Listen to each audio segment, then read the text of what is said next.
This is Mommying While Muslim, recorded live and unedited. Watch as Zeba and Uzma record their podcast, see their reactions, and find out for yourself what all the buzz is about. One of our sponsors this month is Guidance Residential. They're offering a Ramadan gift to you with $500 off your refinancing. Go ahead and click on our links in order to find out how to get that.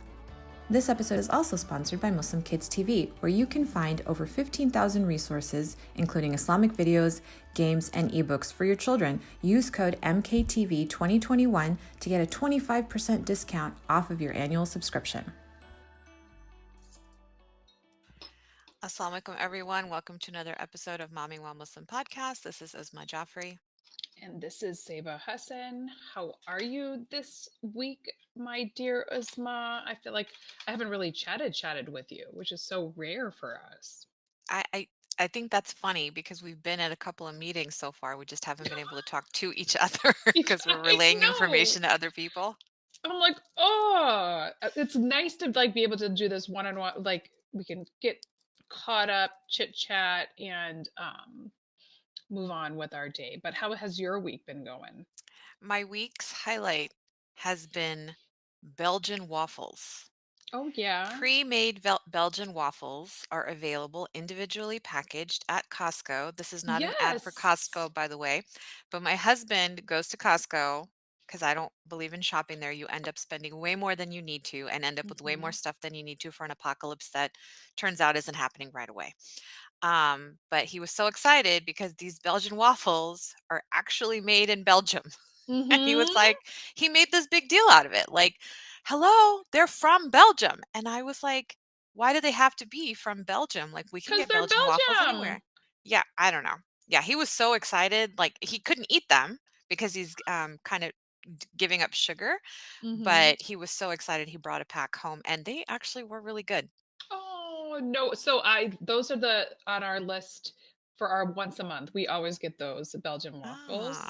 And if you don't want to go to Costco to help limit your time there, do Instacart. Costco is on Instacart. And then I just pick strategically what I need versus doing those impulse buys, especially with Ramadan.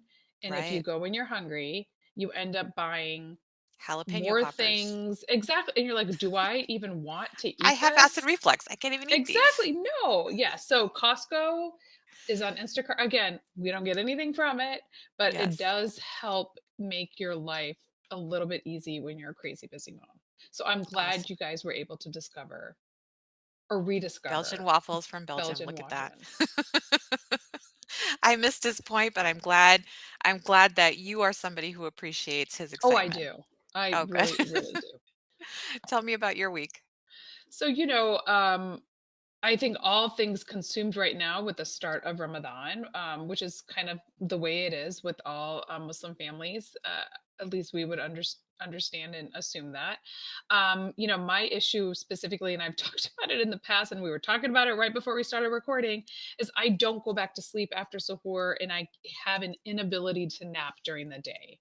COVID aside, that was the only time that I ever really just fell asleep. But the reality of the situation is I can't sleep. So it's not the hunger, it's not the thirst. For me, it's the chronic sleep deprivation that starts to build up. So if you hear me kind of like go off the rails or forget what I was saying or doze off in the middle of this recording, it's not because it's not exciting and all of that good stuff. It's just that I physically can't keep my eyes open.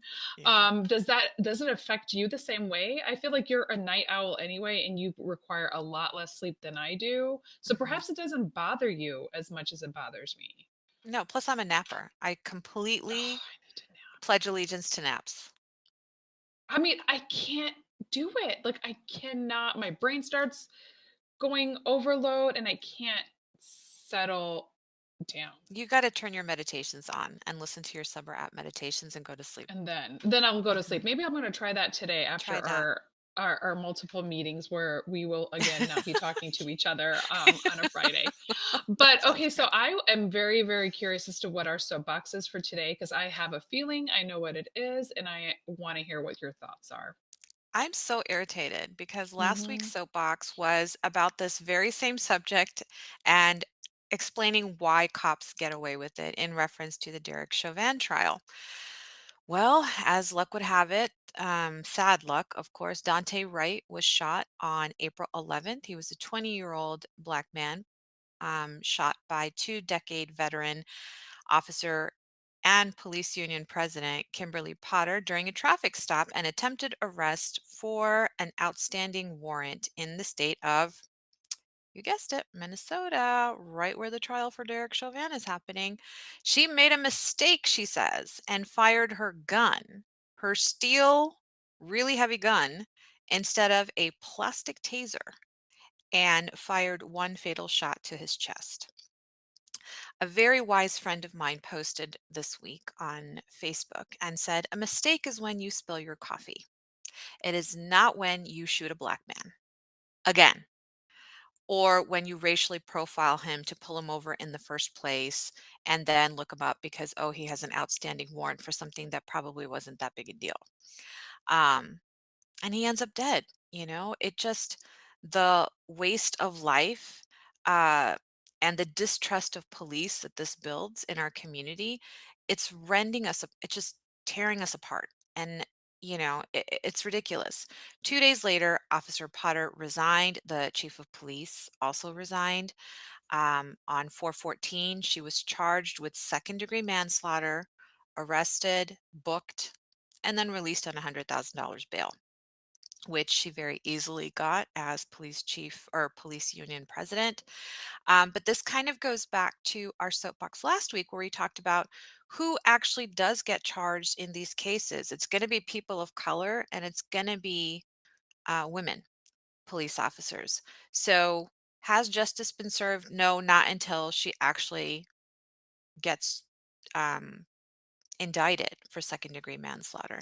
Let's see what happens. But, you know, it's again things that make us go, things that make our hearts break. And there are demonstrations across the country again because of Duante Wright's murder. March for justice, march to defund police. This is exactly why we say, hey, the rest of the world has police forces that operate without violence and without weapons. Why can't America, the most quote unquote civilized country in the world, do the same? I don't know. But get out on the streets. We gave you the contact information for Attorney General Keith Ellison in Minnesota last week. We'll put it in our show notes again this week. Here's another one that we've got to write to him and say, we demand second degree manslaughter charges. Do not drop them. And that's our sad soapbox for today. It's such a shame that we're having to keep talking about this. I'm And tired. I'm glad we're talking about it in the sense that we're bringing it to the surface and we need to do that. But the fact that we have to talk about this on what it seems like a weekly basis Hmm. is really a shame. Yeah. It's really a shame. So thank you for pointing that out. And like Uzma mentioned, all of the notes are going to be. I think all of the links are going to be in our show notes. So if you're interested, please click on the link and show your support. So we're hopeful, not to segue into something a little bit more happy, maybe. I don't even know how to say this because sometimes you just need a moment of silence in between your soapbox and what we end up having to talk about. But you guys can push pause if you're listening to this on audio and do that. But we Hmm. are very excited and super hopeful to see you all at our virtual iftar for St. Jude Children's Research Hospital. It is, like I said, this Sunday, April 18th from 6 to 7. Don't worry, for those on the East Coast like myself, you will not be missing iftar. Muslim moms would never let that happen. Just if anything, I know I have to go home and make iftar, so I have to get out as soon as possible. If you can't attend, we are super sad about that, but why don't you go ahead and give for St. Jude this Ramadan? Because it is time to give and cleanse your wealth for everybody. We're still living in a pandemic, everyone, and there's no guarantee that we're going to make it to next Ramadan. Our audience members and St. Jude supporters who registered and donated early are sitting on some super cool swag boxes awaiting their opening on Sunday altogether, though I know Uzma probably already opened them. I'm just gonna guess that. But sadly, we have not sadly. excitedly, we have sold out of those swag boxes. So I'm super thankful. But guess what? You can still join live. We have tons of giveaways at that event and raffles, and we have so much fun planned. So please, please share a little bit of your Ramadan with us on Sunday. You'll recognize some of our past guests as well. And it's not too late to register. I think you can register on the day of the event. So please do that. If you cannot come and you really, truly can't, for whatever reason, please try to share the link with 10 of your friends to kind of just increase awareness of this amazing opportunity that we have been given, and we would really appreciate it. So, we are still continuing this month's series and our new mommy memoirs. So far, subhanAllah, we covered, let's see, two surprises episodes, right? Where like they had surprise babies, which scares me because I didn't realize you were so fertile in your early 40s. A lesson learned. And thankfully, I'm not going down that path again. But this week, we're going to bring back a special guest from like a blast from the past and a blast from Usma's past, specifically Sadia Jalali, who helped us out in February when she came on and did our Love and Marriage series. She shared some reasons back then that is bringing her back to this hot seat right now, because why do some women choose to start all over again and redo the new mommy face? She is the founder of Muslim Bliss, an online resource with courses, workshops, and counseling. She is a licensed marriage and family therapist focused on building the Muslim relationship skills, premarital education, and marriage enrichment. We all can use a little bit of help with that. We're super excited and, like I said, a little bit scared because I did not know you were super fertile in your early 40s. And we want to hear right now today why she is choosing to go back to the nursery. Welcome, Sadia, again, and thank you so much for joining us today. Assalamualaikum, Assalamualaikum, girl. guys. Thank you so much for having me back. I was so excited to come back. It was so much fun the first time, so I know it was, excited to be wasn't it? here. Yeah, Yeah. absolutely. We talked for a long time last time. I feel like we're going to do it again because you have so many pearls to drop. And we just like to talk, you know? We just like to Um, talk. so for anybody who didn't listen to your last episode with us, tell us your mom's story and your momming philosophy without getting into the meat of today's topic because we've got plenty of questions on that. Sure. So I have five kids. I have a almost 16-year-old, which is so crazy to me. He'll be 16 in 10 days, inshallah. A 14-year-old. So my oldest is a boy, and then I have four daughters. So the 16, almost 16-year-old, Zaid. There's a 14-year-old Ramesa. Sephora is 10. Sumaya is 9, and my youngest Yusra is 8 months. Oh. Mashallah. Alhamdulillah. Like we say, better you than us. So I stay pretty busy. Mhm. If you're asking just about mamahood, I'm a pretty hands off, but I wouldn't say hands off. Like I'm an old school in terms of firmness and like respect and stuff, but I'm a little hands off when it comes to like I'm not a tiger mom. I don't study with my kids during elementary school. Like I don't know what they're doing a lot of the time. Love it. Alhamdulillah, for the most part, they're really good about that. We'll get into that later about pandemic parenting, schooling, terrible. Um, and a baby, like yeah, we'll get into that. But otherwise, I would say I'm a pretty. I try to stay a little bit balanced. I try to really. My parents were really big on respect, so I think that just like ingrained in me. So I don't like the attitude. I don't like a lot of that stuff.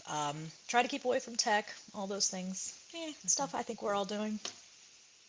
Very cool. I like it. I like the hands off, chillaxing because I also do not have any clue what my kids are doing typically until they have a problem and come and say, I don't know how to work this. It's like, oh, okay. Exactly. Oh, wait, what? Yeah. But, I think you can read, so that's good, right? Exactly. It's like, can you do division? All right, that's fine. Fractions here and Yeah, there. you're You can set cut a for life, pizza. man. You're set. Yeah, totally. If you can order pizza or DoorDash, I did my job. Ah. So tell us about the kids that you had before you decided to embark on this journey. Oh, actually, let's backtrack. What Mhm. made you decide to go back to the nursery? Such a good question. And to be very honest, it was a long time. Like it was a very it was I had to really think long and hard about if this was something I wanted to do again. My youngest was 9 when I had Yusra, and my older 4 children are from my first marriage, and I got divorced probably it's been about 8 years now. Subhanallah, Mm. did not feel Has like it eight been years that ago. long? It's been that long. I was just like, oh Wow. God, we're in 2021. Wow. Okay. So yeah, 8 years ago. And Anyway, got remarried in 2019. And, even getting remarried, to get remarried, I had to make this decision a little bit beforehand Right. because my current husband has never been married, doesn't have any children, and I knew wanted children, very, very much wanted children. So he's one of 6, and I'm one of 5. So like Mhm. we're not, we don't understand small families. we don't even What do we you don't mean you even have our one brain. kid? Yeah, exactly. And not to knock it, it's fantastic. I'm just saying it's like for our experience, it's so far from anything we understand. And so I kind of knew agreeing to marry him meant I had to agree to have more children. Like I was like, am I ready for that? And I was 39 when I got remarried, so I was like, okay, so what does this mean exactly? And and I'll tell you something really interesting. I don't remember if I mentioned this in the last episode, but I feel like what hit me one day, and I really feel like this has to come from Allah alone. That just it hit me was that Khadija radiallahu anha had all of her children in her 40s. Because if she Hmm. married him at 40, Mm. Right. okay, and they had a lot of kids together, They that did. means unless they were like one year after another, which they may have been, right? That Yeah. happens. But I'm just saying, even if that's the case, she was like 46 by the time, 47 by the end of that, right? So Hmm. I was just like, so why do we freak out like women? And as you keep pointing out, Zeba, apparently women in their 40s can be fertile. So as scary as that may be for some. But I was like, you know what? If that's that's our from like our prophetic example is that that's Mhm. totally doable. So what am I freaking out about? Because I Hmm. was freaking out about a lot of things, right? I'm thinking the birth defect situation. I'm thinking, just my own physical health, like what's, Mhm. and just everything. So I feel like that was when that light kind of hit me when I was like, you know what? I can do this. And I have to say, alhamdulillah, for me, my older 4 children were, healthy, um, you know, normal deliveries. Like I didn't have a ton of complications. Alhamdulillah, alhamdulillah. I had a few things because there's always a few things. But overall, right? Like it was, so I was just like, I mean, I'm not that scarred. So, Hmm. and I guess I feel like in 9 years, honestly, you forget. Like you really do, Oh, Right. yeah. because a lot of that came back when I was pregnant again. And in delivery. I was like, oh, this is right, all of that. So Yes. yeah, that stuff did come back. I love that reflection because that is not something that it's something we all know, but we don't Yeah. sit there and do the calculations. But yeah, Hmm. she would have had to have them all back to back to be finished before she was 50, and who knows. Hmm. Um, Exactly. but yeah, it's not, and I just want to clarify, it's not that women are more fertile in their Right. 40s, it's that we're not as careful because we think, Yes. oh, we're done, we're like perimenopausal or Yep. premenopausal, we don't have to worry, and then woohoo, there you Yes. go, start all over, and then end up back in the delivery room like, damn it, how did I get back here? But in your case, like you went on purpose, and I Hmm. really appreciate that, and that reflection is important. You're still not going to convince me, but kudos to you for going into your second marriage knowing that, okay, Yes. I I'm going to do this because, I mean, he deserves the opportunity to try too, right? So it's Yeah. really taking into consideration this whole new person Hmm. and meeting his needs as well. So I really appreciate that you did that. Yeah, I think that was a big part of it, was just kind of Hmm. being like, this is one of his needs, right? He does Hmm. want to have children and wanted to experience fatherhood. And so I was, and the other thing was, to be honest, it's a bit of a leap of faith in so many different ways, right? I Mhm. could just as much not have been fertile because there are people that just aren't Right. at that age, right? Or it just gets Right. harder, consumption gets harder, a lot of things get harder. So if you're not timing it perfectly and you're not this and that, and subhanallah, we weren't that this just Allah really just wanted her to be here Right. because there was no trackers and there was no no Oh, sticks and wow. no things to be checking and stuff. So alhamdulillah, alhamdulillah, Allah really did just want her to come. Yeah. But yeah, it's definitely something that you go in knowing that, look, at the end of the day, this is in Allah's hands. Like it's either going Hmm. to happen or it's not, and I can only just be like, sure, I'll consider it, and let's see where we land with it.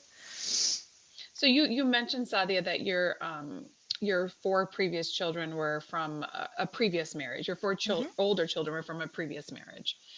How did they feel about finding out that their mom, now they're going to be sharing their mom with this new baby? Because, they're old enough and probably vocal enough to articulate that to you. So how did that conversation go? You know, I feel like I don't know, it's all really interesting. So they've had a really, interesting experience as well. Their father actually remarried prior, before me.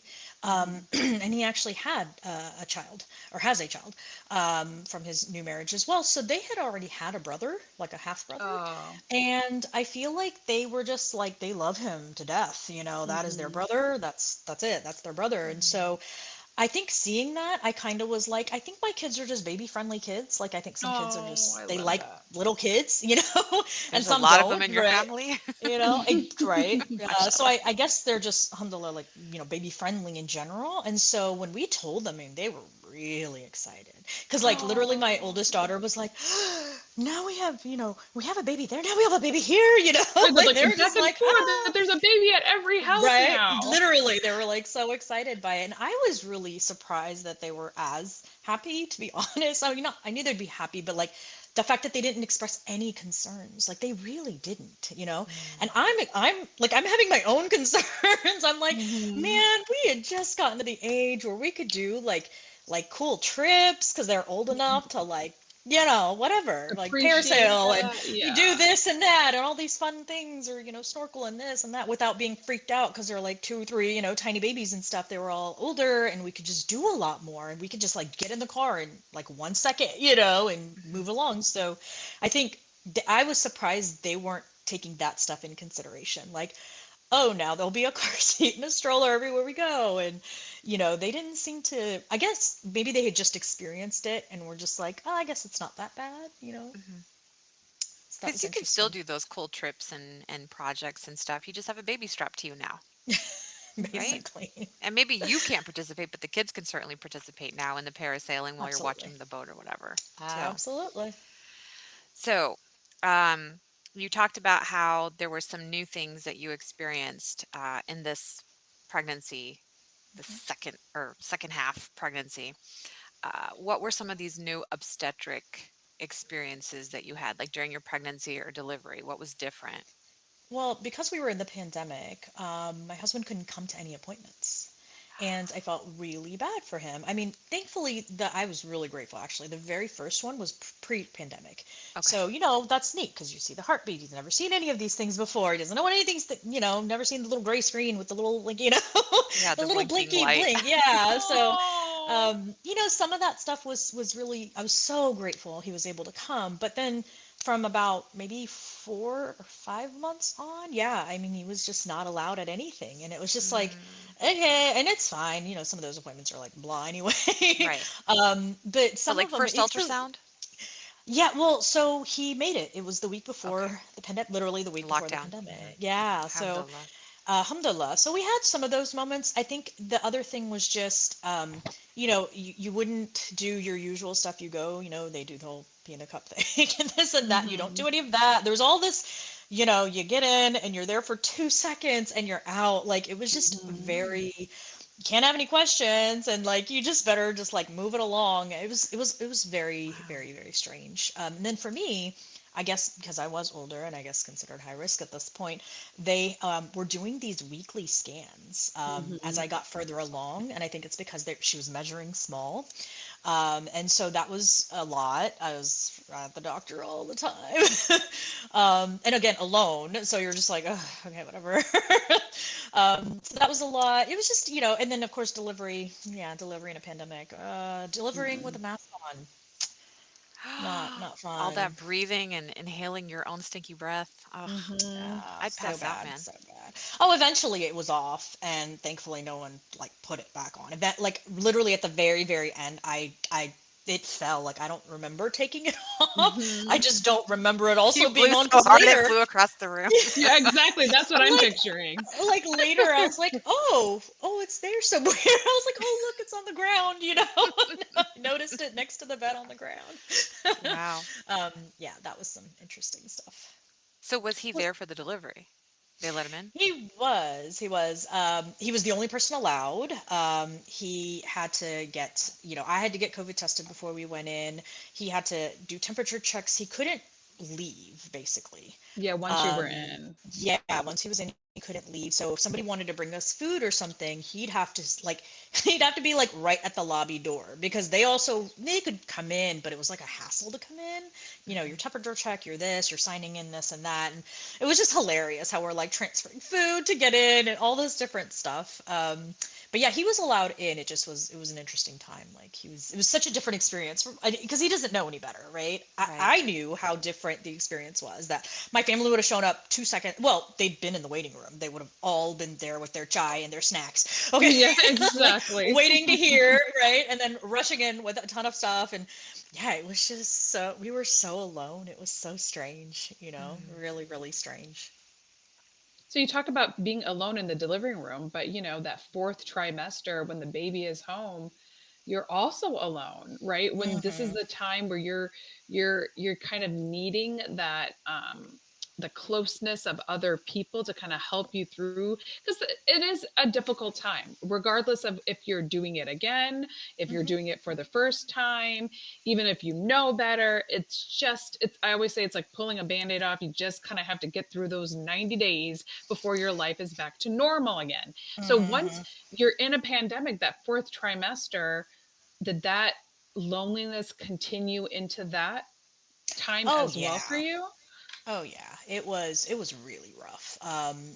Usually after I have a kid, my mom comes and like stays, or we're somebody's over every day, bringing things and doing things and helping out, and like no one saw her. I mean, my parents came the day of with masks on. We were freaking out. We had just come from a hospital, okay, so Yeah. mutually we were all freaking out. My Yeah. husband's parents came. They came for like 5 minutes. They held her for five Aw. minutes with masks on. Everybody's just like panicked. My kids held her with masks on for five, like barely, and then we kind of quarantined ourselves because again we were at the hospital for 2 days, right? And it was Mhm. just a lot. Actually, by the way, I was only at the hospital for 24 hours, which Well, is Yes. yeah. crazy. I was At like, that yeah, point, they're I'm like, the kid's fine. not All yellow. right. Get out of here. Literally, I was like, yeah, sure, I'm fine. I'm dying, but okay. Yeah. And so, and that's the other thing, right? I was older, so like, your body's not recovering all that. I mean, it's recovering, alhamdulillah, alhamdulillah, but it was taking its sweet time. Mhm. And you know what our moms do at that time? Like, they make the food, they check on your laundry, they do all these little side things. They don't necessarily take care of the baby. You're pretty much taking care of the baby, but they do all the other stuff to take care of you. Mhm. So I didn't have any of that, and nor Mhm. did I mean, to this day, she's 8 months old. Half of my friends have not met her. And Usman knows I'm Oh. a very social person. That's Very. really Oh. weird. Yeah. And so I feel like the isolation, just even from my own family, let alone friends. I had a couple of friends drive by from the door, like a quick viewing. I had her, showed her up from the door, A and sip and they were like, see. Did You like a could Michael really do Jackson that. show off of the they baby. were Exactly. literally Sit at six the feet from my porch. door, and they're like waving with the mask on. They're like, "Oh, she's so cute," and I'm like, "Can you even see her? Her face, Right. She she's this just big." looks like a wrinkled, pudgy thing right now. Exactly. So that loan, I feel like this. I don't know if I would say I had PPD, like an actual, like clinically diagnosable, but I definitely had baby blues for Yeah, sure, for like sure. 100%, like but deeper than before. I think Mhm. everybody has them to some degree. This was really different. Just the isolation was incredible, and my husband was really careful because of the pandemic, more than I am. Like I'm pretty strict, but he's really strict. So we went to the doctor the first week we had the baby, and the doctor's like, nobody for 2 months, nobody until these 2 month shots come in, not anyone, like even grandparents. I mean, she was like really intense, and so Wow. he was like, yeah, like nobody. So we were really isolated for like a really long time. Aw. Yeah, so it was tough. It was really tough. I think that's actually, and I know it's hard and you're talking about the baby blues, but the doctor saying that 2-month thing, oh my gosh. I think that's so important. That is a rule that was pre-pandemic. Oh, for sure. That, Hmm. but who follows that? Because in our community, Exactly. everybody's coming over to see the baby, everybody's bringing gifts. Oh, we want to come see you. Big fat liars. They're just coming to see the baby, Well, and the and the baby kissing, gets kissing them on gifts. the face. Ugh. Yeah, and they kiss them on the face. And then Ugh. I once had somebody visit my newborn who was days old after they had already tested positive for, back then it was the avian flu. And they Oh tell me no. later, Oh, and I'm oh like, "You my. had the freaking avian flu and and they're sniffling." And I can see that. I'm like, "Are you sick?" "No, no, we're not sick." And then like that Oh, weekend they call and they're like, "Oh mm-mm. yeah, like our daughters have the avian," and I wanted to punch him. I Yeah, was like, "Are you kidding?" that's next level inconsiderate. Yeah, Yeah. that's And so during a pandemic, like you can imagine, it's just that much more important. And it just makes it easier, right? Like, oh, we don't want our baby to die, you know? yeah. Because everybody else has. So that's one advantage. But I totally hear you saying with the loss of the social connection, and you, because you know the difference, you've experienced the other end. Absolutely. What happened to the moms who were first time moms this year? I'm sure it was exponentially harder for them. I was wondering that, like at It was least either harder or easier. I don't know. I yeah, yeah, it's either harder because, that first time you don't know what the heck you're doing, right? The one Mhm. advantage I had was I didn't have as many questions. I kind of like could wing this stuff. Like, I was kind of, I mean, I didn't remember a ton to, how it is. You forget everything, Yeah. but it slowly starts to come back. It's like slow muscle memory. It's like, so I wasn't as panicky about every single thing and I wasn't as worried about, but like, I'm like, man, if you're a new mom and you're in this situation where like nobody can help you, nobody can like, just advise you because you're kind of freaking out about everything. Nobody, don't want anybody to come by and check this rash out, whatever. I'm like, man, that must be so hard. Mhm. Yeah, I was really worried about them. I was like, how are new moms doing this I year? know. I don't even I know. know. I really feel for them.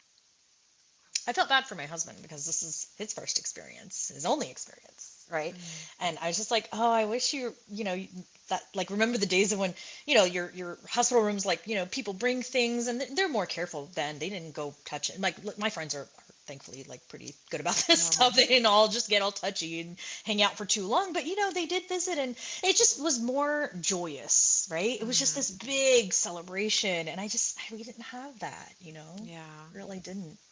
And no akika parties, right? Like Nope, that's hard. no Kika. Yeah. Definitely not. We literally, That's I remember the Kika meet. He went and did the thing, and like, the guy packed trays in these bags, and literally at my aunt's door, I was like, here. I handed it to her at her door, and then walked away, and was like, well, that was the that was the Akika. And she came to my anticlimactic. car. She came to my car with the window up and looked at the baby from the car. And I was like, there we Oh. are. That was it. Mhm. Yeah. So for those of our audience members who don't know what the akika is within a week of a baby's birth, we are sacrificing an animal, one for a daughter, two for sons, and then you distribute the meat to your family, friends, and neighbors. So it's typically marked by also a social event. So you'll kind of have like a baby's coming out party where, hey, here's a new member of the community, accept her, accept him. Like she's one of the fold of our family now. And, it's just, like you said, a really joyous, exuberant time. And you didn't get to have any of that. And it's breaking my heart a little bit for you, girl. Because I know you did it for Yeah, your it other was. babies. Exactly. So Hmm. it was just all very different. I was thinking Hmm. about something you'd asked me earlier, Zeba, about the older kids' reactions. And I actually, my youngest, I did kind of notice would be a little extra clingier, Actually, my Mhm. younger two, really. They were just a little extra cuddlier, wanting a little extra Mhm. cuddles. They didn't do anything, I would say, like super just like in your face about it, like, oh no, like, tantrumy or pay attention to me, especially if I'm holding the baby. It wasn't any of that. It was just a lot more like if I was free, they were like on me in some Right. way, they were just right there. Um, Hmm. they were tough during the pandemic and during pregnancy because they were doing online school. And Mhm. I told you last night, like, I've learned my kids are not online schoolers. This does Oh. not work for them at all. And so trying to like have a newborn and be on top of their schoolwork was just like hilarious, actually. It was just not, they're like their Zoom class is happening. I'm walking by like a hot mess. There's a baby screaming. Literally, there's a baby screaming. They're like muting and unmuting. They're like, Mama, I have to talk right now. And they're, and I'm like, I'm making a bottle. I don't know what to tell you. Yeah. Like, this Put your is just hijab on happening. and button your shirt, mama. Literally, literally, it was like, you're wearing short sleeve and like everything's just, Can't do I was it. like, turn your Can't do camera anything off, else. It Yeah. was just really bad. That Ah. was really, really bad. Well, I So think I a will lot of say, families learned that lesson. well, 2020, just in general, with the baby, like pregnancy, baby, postpartum, all of it was just like a lot with other children. That definitely, it was just kind of like, let's just lay it all on at one time and try to see who floats, and Who sink or breaks swim first? situation. Like, really, it was just like, so who's gonna make it today, and who's gonna, you know, it was pretty funny. That's I so like, I look funny. back now and I'm just like, I feel like all of us in like 5 years are gonna look back at this time and be like, what even was any of that? Like, was But that even or real? was it even real? But we can choose to look at it as a reset. True. You Very true. know, it's Yeah. about changing the narrative. Like, you are now learning things about your kids. They're not online learners. Like, you did look at all the amazing things you were able to do without knowing you were going to be able to do it. There are Mhm. ways that we can change the narrative and focus on what positive things happen, even if those positive things are like this small. And that's the truth, and for a lot of us it is, right? We're Yeah. just trying to survive. But Yeah. I fundamentally believe we're going to look back at this time and be like, you know what, it sucked overall, but there were pockets of things that I was able For to sure. do or experience that I wouldn't have experienced otherwise, and perhaps that's something that we can carry on into the future. So I'm sorry that you had to go through that, but my hopes is you'll look back in 5 years and say, I'm so glad and thankful I went through that. Especially Yeah. because your oldest will be in college and then your youngest will be in kindergarten. Kindergarten. We're gonna have we're gonna have a party at that I point. think preschool. Right. Five? No, but Is it Not even five but kindergarten. kindergarten? I that's don't such even a know. that's such a good point, like in terms of, I do think about the blessings of all of this, and there were many, there were some real, like, this baby, mashallah, is so close to her dad. So, Hmm. so, so close to her dad, more than any of my other children have ever been close to their father. And it's because, like, he was just around a lot, and he had to be, like, he couldn't go anywhere even if he wanted to, and so, like, now that he's starting to go back to work a few days a week, even this is like such a change for her. She looks for him. She's just like, Hmm. well, where's he? Like, Yeah. throughout the day, Where's it's that kind of guy? Where's like, that where's that non-milk guy? machine? Yeah, Where's the exactly. non-mom? Well, where's the very big bearded, very long haired dad? where's my Oh. where's Oh, my he went COVID hair 2020 dad? Yeti style. Okay. Oh yeah, and we're still there. I'm not sure why, but so, but yeah, like, I feel like that was such a blessing. I keep thinking about, like, I don't know if any dad has had that amount of time with their child, like, in a good way. Like, it was just, I don't know, alhamdulillah, it was a real blessing. I feel like their bond is so different, and so just, I feel like she has him as much as she has me, which is crazy. That's Oh, so I different love than that. typical, newborn phase. So that was Hmm. really neat, alhamdulillah.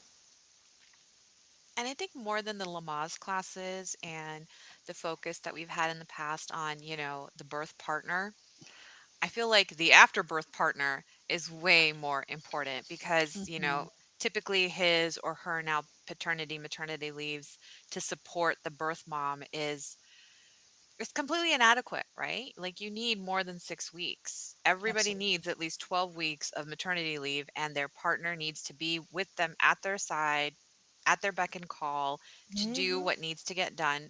Typically we relied on our moms to do it, but that may not be the way to go, especially if this Exactly. pandemic, like they're saying now that we might need boosters. So this is like an ongoing thing. It's not just Hmm. going away this year. So I really think we need to start emphasizing those partners. And we've learned in the last year that it's completely possible to work remotely and not Hmm. separate these families like we have been doing for generations now. So a friend of mine had said at the beginning of the pandemic last year, she said, this is going to be the generation of parents that actually really knows their kids. Hmm. And I feel like that's a huge blessing, right? Like That we've gotten is some Huge. super insight. And I've been thinking about Zeba every time my tweens like talk my ears off, and I'm just like, oh my God, shut up. Like, stop talking. But she keeps warning me, no, no, enjoy it because there will be like this Never. 4-year period. Well, they will completely ice you out. So Hmm. do not arrest their conversation. So I have to like at suhoor time when I just want silence, I'm just like, oh my God, okay, fine. Just close my eyes and drink my coffee and let them like talk my ears off and think of Zeba and Yes. you know, Yeah, you're and absolutely your right. expertise in the That's teens and tweens. such a good point, and I do that all day, every day. By the way, I'm just like, I'm like, no, no, I totally want to know about Attack on Titan. I totally want to know about Naruto. I totally want Yes. to know about everything. Naruto. Oh my Everybody, God. so many things, and I'm just like, do you know how much is on my mind right now? Do you have any clue how many other things I need to be doing? Yeah. No, they don't. Yes, tell me more. Right. But you know what? The fact that you can stop yourself is good because there shouldn't be anything more important in that moment than being actually present I know, for your children. so hard. Because It there is will really be a hard. time where they do not want to do that. So, because, you know, and that is the beauty of having the older kids and the younger kids. So when they're talking, you're like, I'm going to put everything down and we're going to listen and we're going to talk. Because I know one day you are not going to talk to me and I'm going to be so Hmm. sad. Whatever. I'm So Yeah. I'm handing them the screaming baby. Here you go. exactly Go here. do that. Take this baby. No, Go do I something love with this that. baby. Well, I think that's one reason I was considering doing this is I was Yeah. like, I also have helpers, right? I have some extra Yes. hands. If I run to the bathroom, it's okay. Somebody's there. Like, you remember Yeah. those days where Yeah. you literally couldn't go to the bathroom or Right? your bouncer gets dragged into the bathroom, or Right. you The showered with shower door's some, open. right? Yep. Shower with Hmm. everything open, because we're Hmm. just freaking out waiting to hear something. And so I remember all those days, and now it's like I don't really have to do any of that. There's always Yeah. somebody to hand it, like her off to, be like, here, just anything happens, let me know, And so that was a big factor too, is just knowing that I've got extra hands, alhamdulillah. Yeah. That's such No, a blessing. alhamdulillah. And so, there are some moms, like you said, that are the single mamas that have to kind of go through this. And you were a single mom for, it sounds like, 8 years. What kind of advice would you give to those moms that are having to kind of do it all? Like you said, like I wasn't a single mom, but I have to say I didn't live by my family. And you guys are talking about all the help that I got. No help. I had to do Mm. everything by myself. My husband, this is not a joke, with my third, left me in the delivery room right after Zaid was born because he had to go to work. And I'm like, Oh. what are you talking? Yeah. Where are you? Because I just Yeah. didn't have the family support Yeah. system. So, and it does that because I kind of had to like learn as I went along. And I do feel like it made me stronger as a result of that. But there are moms that don't have any support. And as a marriage and family therapist, what do you recommend for these moms, new mommy or not?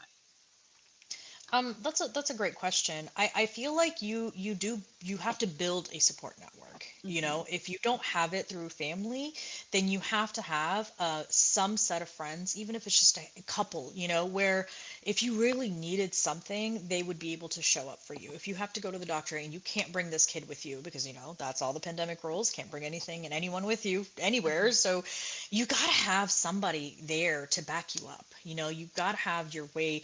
Obviously, if that's hard to do, but hopefully you've got at least like a couple. Really doesn't have to be like a huge social circle. Couple of trusted friends would be really important. Another thing is stay in touch via like all the technology we have. One Hmm. thing that did keep me sane is I would FaceTime, whatever, my mom, like WhatsApp video her like every day, and just everyone every day while, that first few weeks, because you're going nuts. You're just Hmm. like the lack of sleep, and sleeping every hour and a half when you're 40 as compared to when you were I 25 know, is girl. very Yes. different. It is Yes. very different. I cannot It explain hurts how. worse. It Oh, it hurt. hurts It's like a so physical much worse. pain. It's Oh no, your terrible. body hurts in so many places when you have to get up like that every hour. It was just like, oh God, we did this like, how did we do this 4 other times? Like, what, you I know? know. So I think just like this to keep sane, I had to like just talk to people. I had to be social in whatever way was possible.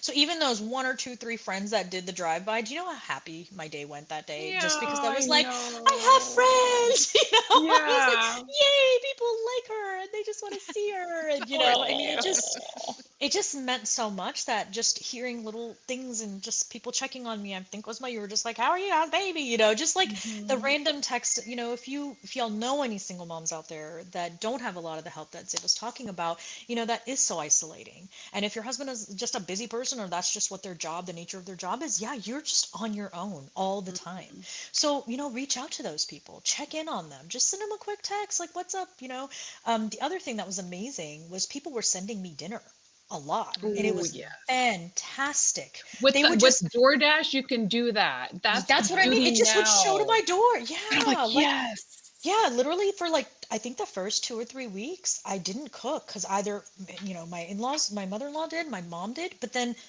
how much they're older now. That's the other thing. Your grandparents are much older, this set of Yeah. children. So They don't have the can't expect them energy. to do exactly what they did for all your other kids. So that's another Ah. change, forgot to mention. So my friend stepped in and, we were just getting, whole Chinese this day, that day. I mean, we were like, wow, this is really good. Because to try to cook right now is so beyond my comprehension. Right. I was like, we're just Mhm. trying to survive. We're all trying to make it today. So that was really helpful too. So, I mean, I think building friends, staying in touch tech wise, however you can with whoever you are close to, um, realizing that this time will pass, like the real intensity of it. I remember having to tell myself that multiple times to be like, I remember this is the beginning. This is how the beginning Mhm. always goes. Even when I Mhm. had friends and I was 25 and young and energetic, it was still hard. Nobody wants to Yeah. Mhm. wake up every hour. That's not a pleasant, normal human experience. So Yes. it wasn't like it was easy then. It's just different now and, obviously a little bit harder, but it was just kind of like, okay, it's okay. We know that that day comes when they do sleep. We know that day comes when, you can get out a little bit more. So I would just encourage people to, have that social network, remind yourself that this is temporary, and then remind yourself that, like, I'm doing this now, which is so funny. Y'all can probably relate to this. You know how many Ramadans you had when you had a young one, and you were just Mhm. like, I'm such a loser. I'm like not doing anything, and I can't go anywhere, and I'm just like doing nothing. And I was like, wow, I never thought I would have that feeling again of being like, oh no. And Oh. so then I had to do the whole thing we do and just be like, this is all my ibadah. This is all my ibadah. Like, let me Yeah. reset my intentions. I'm taking care of my family. Like, this is my worship to Allah. This is my, so reminding the same moms, same thing, this taking care of your family, like there's so much barakah and so much reward in what you're doing. And so just the fact that your mom and dad, like Allah's only going to reward that more. Like that's a big thing for you. Yeah. Yeah. And that's such a great reminder, considering there are so many moms going into Ramadan and constantly feeling guilty. There, I always say, I feed you, I clothe you, I'm taking care of you, separate and apart from whether or not I'm fasting. That is my, connection to God is through my taking care of you. So I Hmm. want moms. I love that you brought that up. Moms definitely need to know that a little bit more. But we have this new segment now that it's kind of like quick fire, rapid fire. We haven't figured out what we're going to be calling it yet, right? We're I still think we should call it figuring quick out fire. quick fire. Yeah. But then it's like you say quick fire in a Muslim podcast, and then I feel like, are we going to get flagged? If we say fire? I don't know. No, I I'm think the almost CIA scared. only cares if we say bomb. Okay. See, Yeah. okay, so they are listening, but I am going to give you some questions and you cannot think about them. I want you to like Just say it right away. Okay. okay. Are you Okay. ready? I'm a little scared, but Texting or okay. talking? Texting. Favorite day of the week? See, you Friday. can't think. Friday. She Oh, thought Friday. about yes. Friday. it that Friday. way. You did have to think Uh, about it. And Friday, not Friday. because you're sitting here with us 2 Fridays and, Of Yeah. two course. Fridays. Of course. It's a Friday. Favorite city in the US besides the one that you're currently living? I was like, Houston. Of course. um, Miami. Oh, I Hmm. love Miami too. Nickname your parents used to call you. Money. Still call me. And Still call still me. call you. And what are you making for iftar or having made for you for iftar tonight? Probably going to in-laws, and so there will be chicken spring rolls, there will be debare, there will be chole, and yeah, I think that's about Oh it. my God, my stomach literally just went. I know. So that sounds super good. Super. yummy. And thank you again so much for coming onto the show today, Sadia. And, I think the blessing that we can always pray for new parents is I hope you get some sleep, girl, because I know you need that. Yes, that's really the key to life is when your kid starts to sleep, like the world is a better place. So Yeah. Hey, but I really think we forgot to ask one question, Zeba. Which is? Sadia, my brain. You gonna do it again? Oh, girl. Oh, yes. Are you gonna do it She again? is! She is! Okay. The best answer to that is Allah knows it's in best. consideration. Don't say that. It's in consideration just because I'm just like, now she's this island and now she's gonna be all alone. And I don't, and again, my husband's one of 6. You think he wants one? Probably Nope. not. Once you open that doggy door, girl. I know. It's it really is Allah knows best. That actually is the absolute truth. It's like, if it's if he's planned it, it's fine. We had decided 42 hard stop, so we'll see. Oh, okay. We'll see when that comes. And I think you should go 46 if we're going prophetic. Hey, man. Yeah, exactly. Let's do that. And I was like, she's going to be on the show next year. Why don't you guys join me then? Because you're both not 46. Neither of you are 46. We're going to hit 46 way before you do, girl. I was like, well, then that means y'all have time. No. Like I keep joking. I'm like, I'm ready for the whole nannyhood. When that time comes, I'll be ready for that because I'm done with my own babies. I want to be able to pass them along to other people. I know, That's what I want to do. No, I'm going to the spa by myself. That's the plan. Exactly. Right? That's the plan. I would say once you start having to face I would say once you start having to face like the issues that a lot of women who are, some of them are starting their families later just because it's getting harder and harder to find the right match, right? Yeah.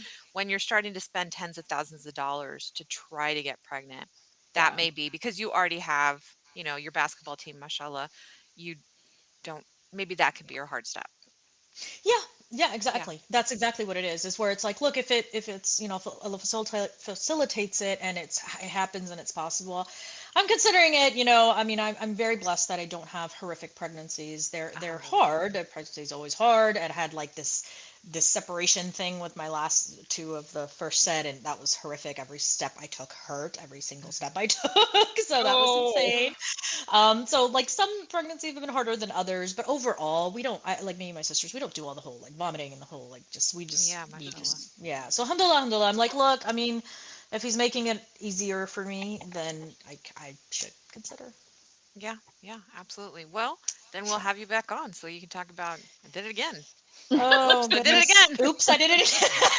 Only this time you're doing it on purpose. That's not really whoops, right? Yeah, that's true. Neither have been a very big whoops. Yeah.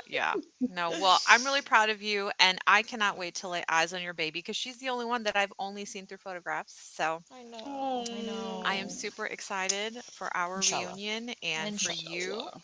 And we'll keep you in our du'as, and inshallah, have you back on. Inshallah. Thank you so much, guys. This was awesome. Awesome. Thanks, babe. Assalamu alaikum, everybody. This episode of Mommyingwhilemuslim is brought to you by Guidance Residential. They're offering a Ramadan gift to you with $500 off your refinancing. Go ahead and click on our links in order to find out how to get that.